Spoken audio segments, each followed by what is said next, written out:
Welcome to week 3 of our social psychology course. This week, we're going to talk about the effects of being in a group, in the presence of other people, and connected to these other people. The lecture is again split into a couple of different parts with some guidance questions in between. So let's get started with the question of what the presence of others means for our performance in various ways. So thinking about your own experience, do you feel that you work harder when others are there or when you're alone? And do you feel you're better when others are there or when you're alone? You're probably thinking of situations where the answer might have been yes, and other situations where the answer might have been no. There's definitely something about personal preferences here, but there are also some interesting general tendencies, general findings. So let's start with working better. The idea of social facilitation is that sometimes the presence of other people helps us to perform better. However, only sometimes. The initial studies showed an interesting contradiction. When you look at basketball players making their shots, pool players,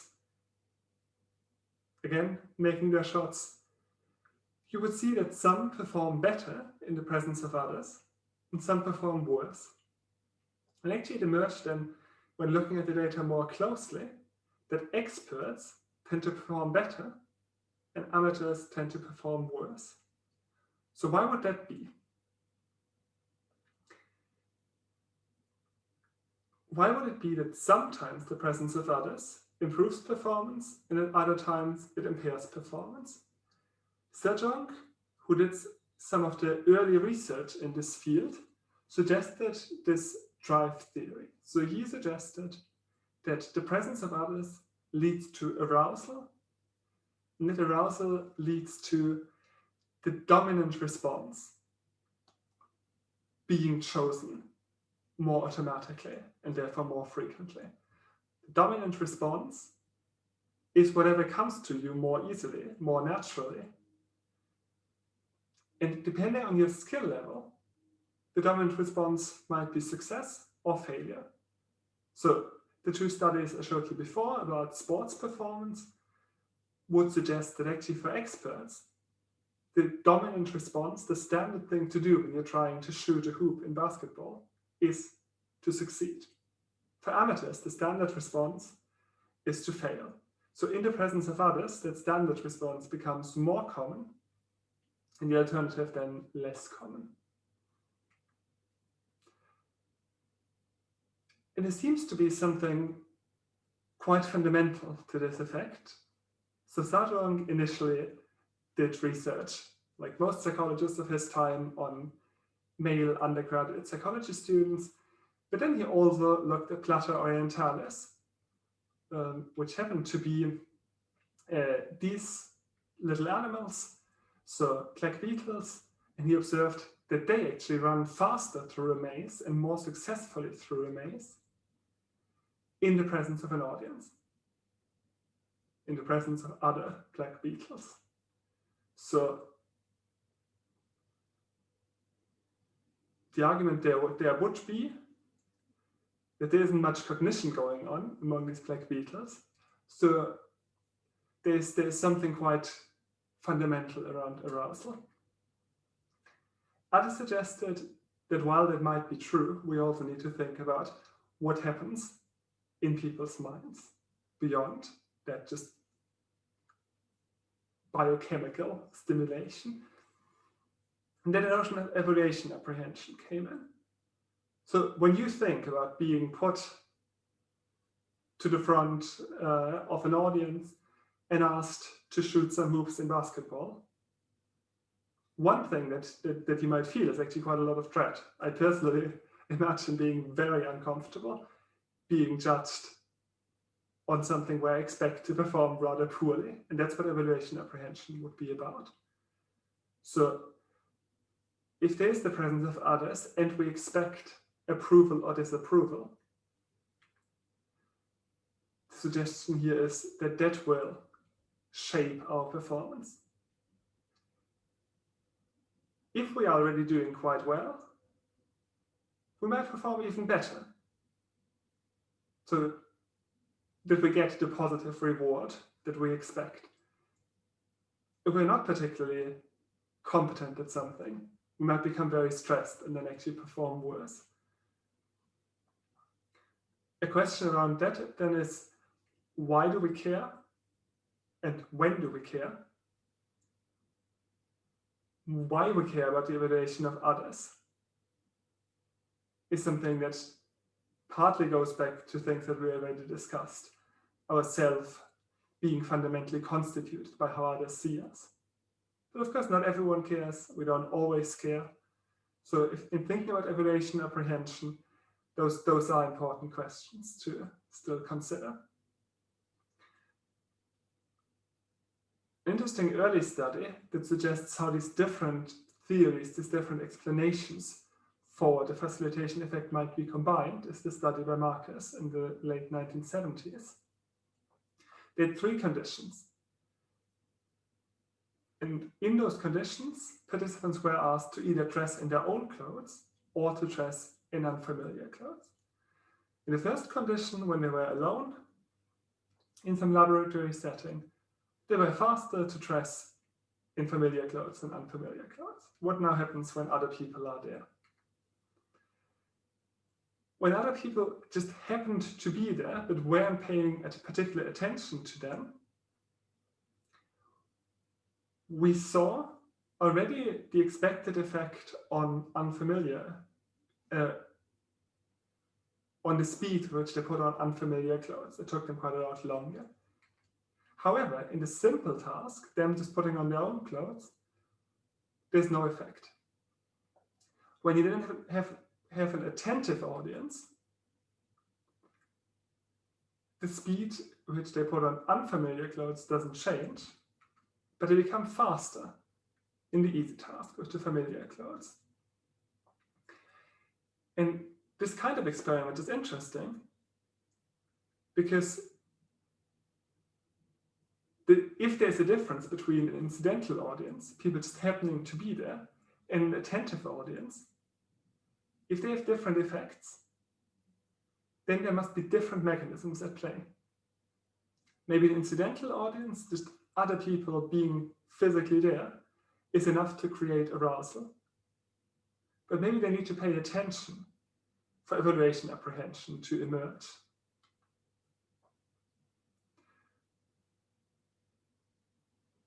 So here the idea would be that our arousal distracts from the difficult task, while the simple task gets enhanced by our ability to show off, to possibly impress the audience. And there are different studies, somewhat different findings, but this is one route to combine these different explanations for how the presence of others affects our performance. Another explanation comes when we think back to the first week, think back to the construction of the self. And it's this idea that the presence of others creates self-awareness. And self-awareness can quite often lead to the perception of a discrepancy between the actual self and the ideal self. So when I become self-aware, I might become aware both of who I want to be and who I think I am at the moment. When I become self-aware in performing some sports, it might become salient that I'm not actually particularly good at the sports right now, but would really like to be much better. And if that is the case, if there's this big gap between the actual self and the ideal self, since the task is difficult for me, that will quite likely inhibit me. It will stress me out, it will distract me. While a small gap, where I think I can make it, but I need to make an effort to be my ideal self, might actually be motivational.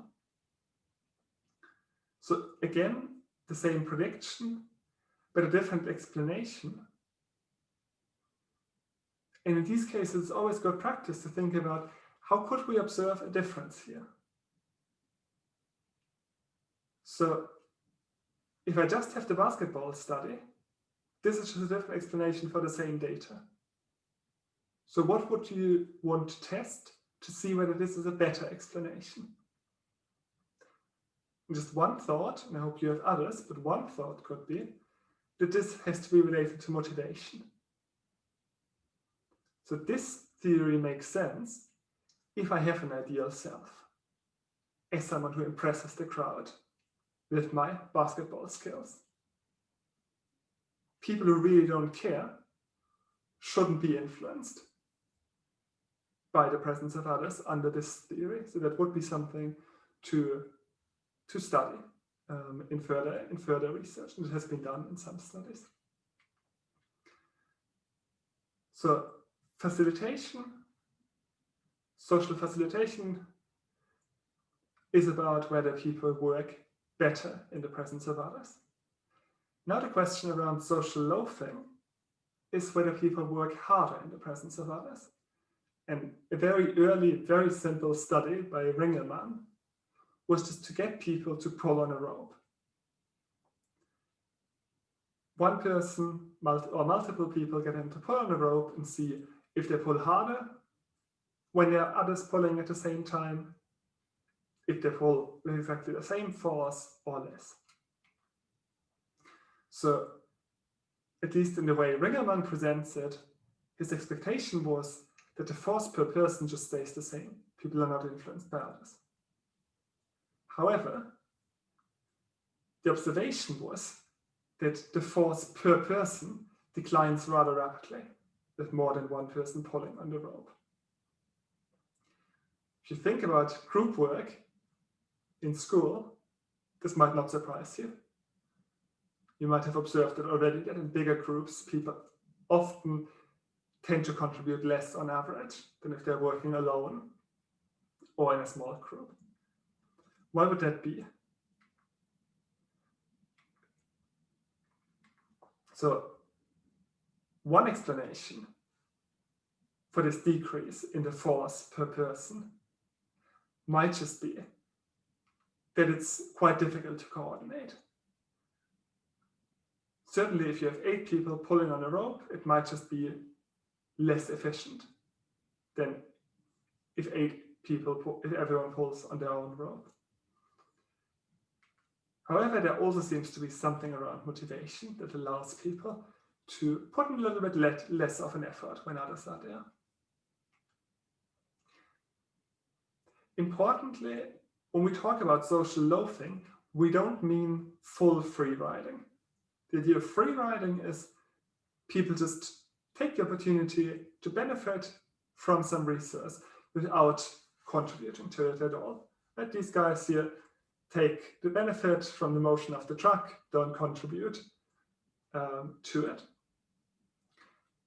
There's also an interesting field of study. It's generally not what we're interested in with social loafing. In social loafing, the observation is that people still do some work, but just a lot less when they are in a group.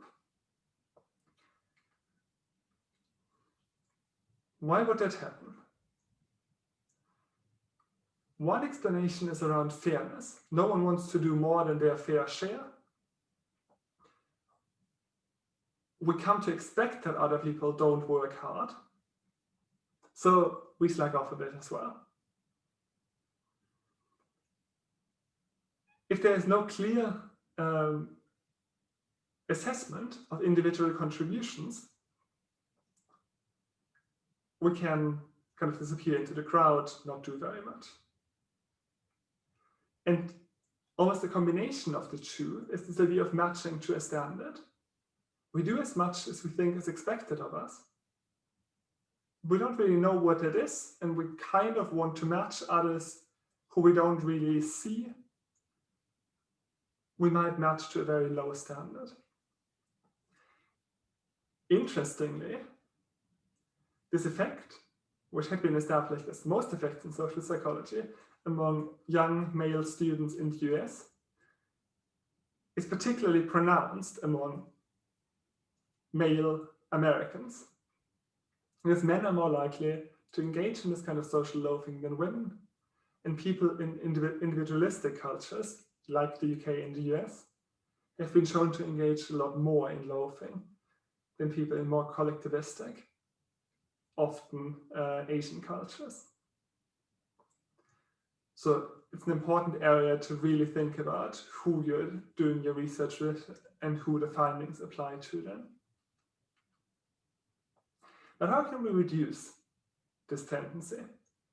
Obviously, we need to work in groups. We want people to work together because there are many benefits to group work. So how can we reduce the tendency for people to put in less effort? One approach that has been shown to work is to increase personal identifiability. So if it's very clear how much people contribute, if everyone is seen, it's just harder to not put in the effort. Also,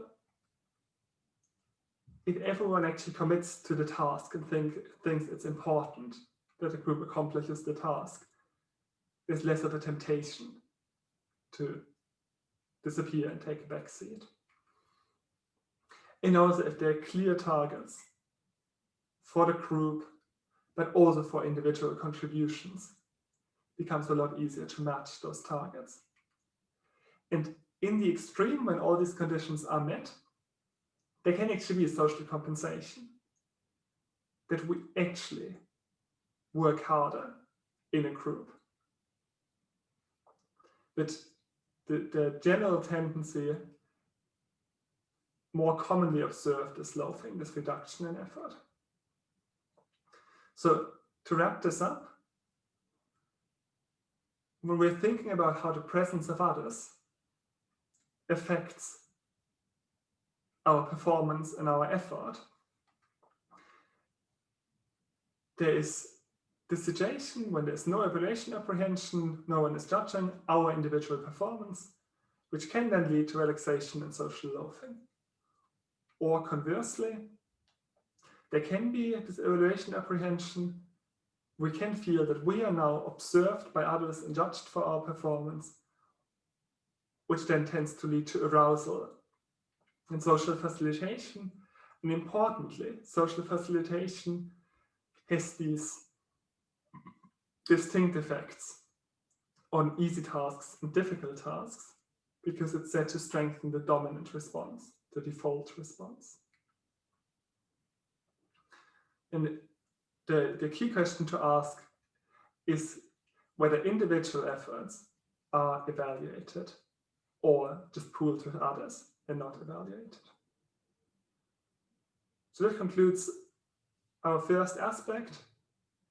I'm looking forward to seeing you back in the next part of this lecture.